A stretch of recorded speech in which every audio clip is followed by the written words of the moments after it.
Shalom à vous bien-aimés et bienvenue sur ce plateau. Nous sommes ici dans le cadre de notre émission C'est mon témoignage, émission qui a pour but de partager notre rencontre avec Christ, d'également parler de notre parcours en tant que chrétien, mais également de l'impact que cela a pu apporter dans notre vie en général. Alors dans le cadre du premier numéro de cette émission, nous avons le privilège et l'honneur d'avoir avec nous cet après-midi une sœur dans la foi du nom de Sarah Pinto. Bonjour Sarah et Bonjour, bienvenue sur ce plateau. merci. Alors donc avant d'entrer dans le vif du sujet, nous allons te laisser le soin de prime abord de te présenter et de nous dire qui tu es tout simplement. Alors je me présente, je m'appelle Sarah Pinto et je suis étudiante en design d'espace, donc dans tout ce qui est architecture d'intérieur. Ok, d'accord, bah super. Alors nous sommes très honorés vraiment de t'avoir parmi nous cet après-midi. Je suis très honorée Et d'être donc ici. comme je l'ai dit au tout début de cette émission, nous sommes là dans le cadre de partager notre témoignage, le témoignage de notre rencontre avec Christ, le témoignage donc de notre parcours en tant que chrétien. Alors Sarah, comment s'est fait ta conversion avec Christ? Comment s'est fait ta conversion en tant que chrétienne, cette rencontre-là avec Christ? Parce que pour certains, ça peut être une, une période particulière de leur vie. Pour d'autres, c'est dans le cadre de la maladie. Il y a tellement de raisons en fait. Mais pour toi particulièrement, qu'est-ce qui a créé ce déclic-là dans ta marche avec le Christ? Alors moi, c'est à l'époque du collège que j'ai rencontré le Seigneur. Ok, d'accord. Donc pour resituer un peu, moi je suis née dans une famille chrétienne. D'accord. Donc dès mon plus jeune âge, on allait à l'église. Ok. Et c'est là où j'ai pu apprendre toutes les histoires bibliques qu'on enseigne. Mhm. Et puis petit à petit, on n'y allait plus tellement. En fait, c'était pas un besoin vraiment. Mhm. Et c'est arrivé au collège que la religion, je dis bien la religion, a pris sa place en fait dans ma vie. Mhm. Parce qu'en fait, j'étais très entourée par l'islam. J'avais énormément d'amis musulmans. Et c'est là où j'ai voulu me démarquer en tant que chrétienne, montrer que j'étais différente et que j'assumais ma foi, on va dire, mes croyances. Mais en réalité, je ne connaissais pas le Dieu que je défendais, on va dire. Et j'ai commencé à faire des débats avec des musulmans pour montrer que j'avais la vérité. Donc c'était vraiment par pur orgueil pour dire que j'étais dans la vérité. Et je manquais énormément de connaissances. Donc c'est là que j'ai commencé à rechercher cette connaissance dans la Bible. Ok. Et c'est à ce moment-là que ma vie a changé, que le Seigneur s'est révélé à moi. Waouh, très, très, très intéressant, très enrichissant. La Bible nous dit dans Jean 1, verset 12, que à tous ceux qui l'ont reçu, il a donné le pouvoir de devenir enfants de Dieu. Et donc, je peux comprendre par là que la puissance de la parole a pu apporter quelque chose de nouveau dans ta vie. Parce que, comme tu me le fais comprendre, à la base, tu t'es plongé dans la parole juste par orgueil, juste pour débattre, juste pour défendre comment je vais te dire ça, tes idéologies tout simplement. Ouais, exactement. Mais au contraire, tu as été, je peux dire, agréablement surprise par la puissance de la parole de Dieu qui a pu apporter quelque chose de nouveau dans ta vie, qui a pu apporter cette transformation dans ta vie.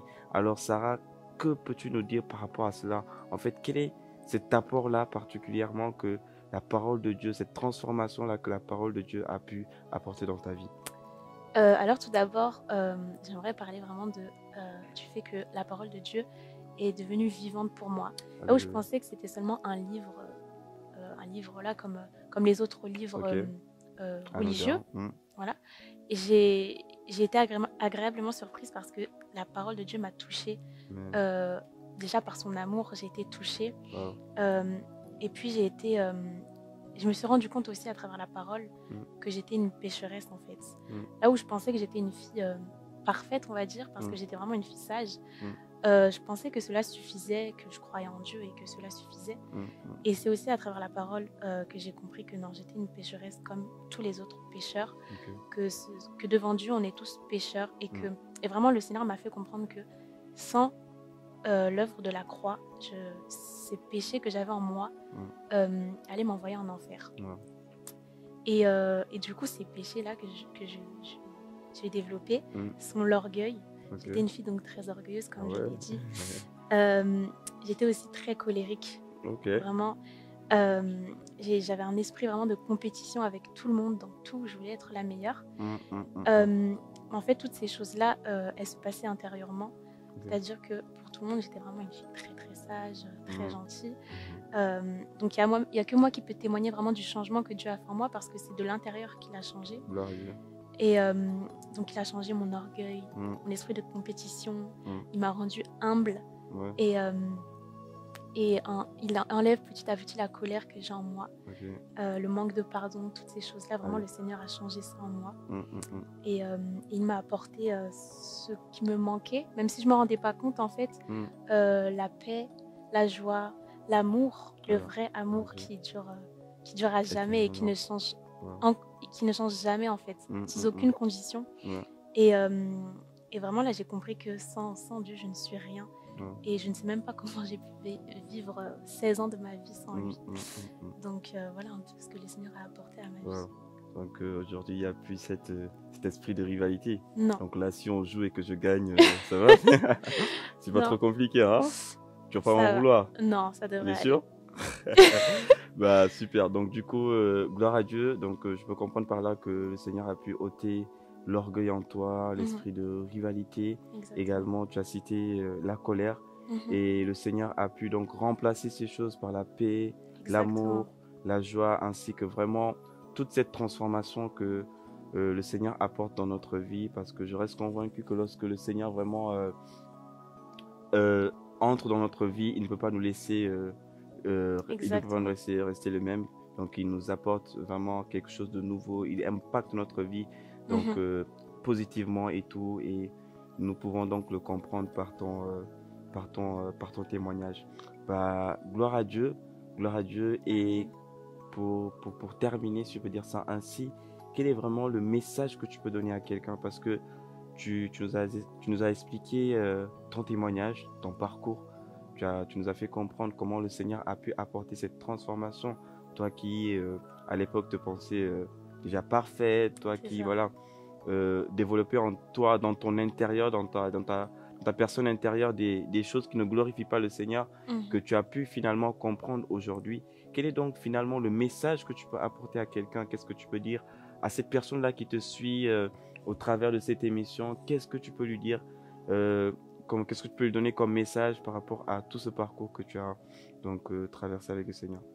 Alors, si je peux faire passer un message à quelqu'un qui me regarde, Mm. c'est n'aie pas peur déjà de t'engager parce que j'avais très peur de l'engagement. Ok. Parce que c'est le meilleur choix que tu puisses faire dans ta vie. Mm.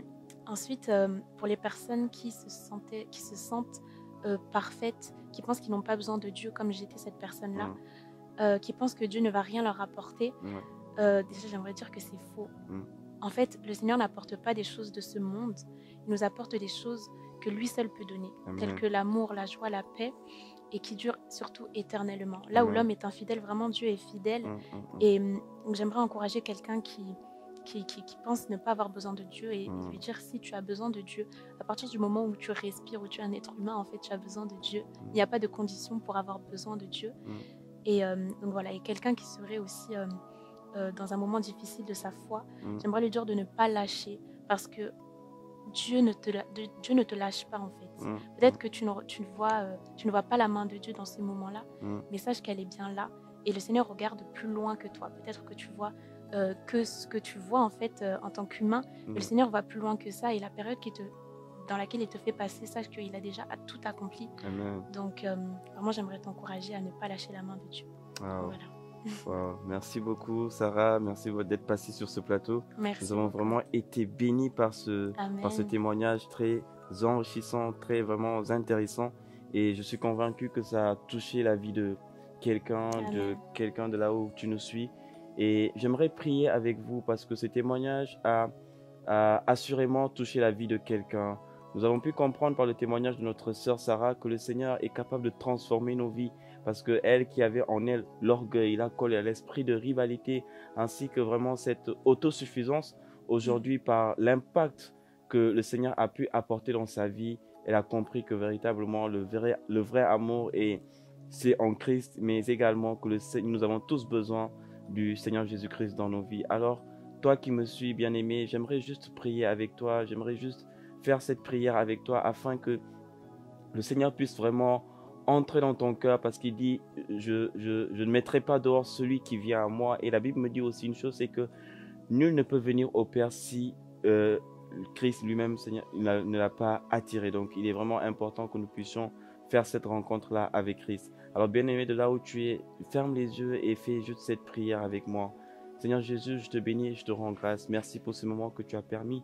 Père, je prie dans le nom de Jésus que par ce témoignage, que tu puisses toucher la vie de quelqu'un, que tu puisses transformer la vie de quelqu'un. Père, cette personne qui nous suit de loin et qui se posait beaucoup de questions par rapport à sa foi, cette personne même qui s'était éloignée de toi, cette personne qui se disait qu'elle était trop parfaite ou qu'elle se suffisait à elle-même, que tu puisses, ô éternel Dieu, faire tomber le voile, Père éternel mon Dieu, que ce voile puisse être déchiré, que les écailles des yeux puissent tomber, Père éternel mon Dieu, et que tu puisses réellement toucher ces cœurs, toucher ces vies, Seigneur Père éternel mon Dieu. Bénis ces personnes, ô éternel Dieu, qui ont suivi donc cette émission, Père éternel mon Dieu. Et je prie, Père éternel mon Dieu, que ce témoignage, Seigneur Père, puisse toucher la vie de quelqu'un et que tu puisses te révéler réellement à cette personne, Seigneur Père éternel mon Dieu, qui te recherche, Père éternel mon Dieu, et qui a besoin donc de cette rencontre avec toi. Père, j'ai prié ainsi dans le nom puissant de Jésus-Christ. Amen. Amen. Alors pour toi également qui a entendu ce témoignage et qui n'a peut-être pas encore fait cette rencontre avec Christ, qui te dit comment faire cette rencontre-là avec Christ, j'aimerais te dire que c'est quelque chose de très simple. C'est quelque chose de très simple. Christ est à la porte de ton cœur et il veut juste que tu lui ouvres ton cœur, il veut juste que tu lui ouvres ta porte et il entrera dans ton cœur aujourd'hui. Alors, fais juste également cette petite prière avec moi. Répète après moi, Seigneur Jésus, merci car tu m'as parlé encore aujourd'hui. Merci car je sais, Seigneur, que tu as payé le prix à la croix pour moi, que tu es mort pour mes péchés. Je sais également que tu ne me condamnes pas, Père éternel, mon Dieu, et que tu m'aimes tel que je suis. Et aujourd'hui, Seigneur, je t'accepte comme Seigneur et comme Sauveur de ma vie. Je te prie, Seigneur Jésus, d'entrer dans mon cœur et de venir apporter cette transformation, de venir apporter cette paix, cet amour, cette joie que nul ne peut m'accorder, que nul ne peut me donner sur cette terre. Je te rends grâce, Seigneur Père éternel, mon Dieu, car à partir de maintenant, je t'accepte comme le Seigneur et le Sauveur de ma vie, au nom puissant de Jésus-Christ. Amen. Alors, bien-aimés, nous arrivons au terme de notre émission. Merci de nous avoir suivis. J'espère vous retrouver très bientôt à un prochain numéro. D'ici là, portez-vous bien. Shalom chez vous et que Dieu vous bénisse.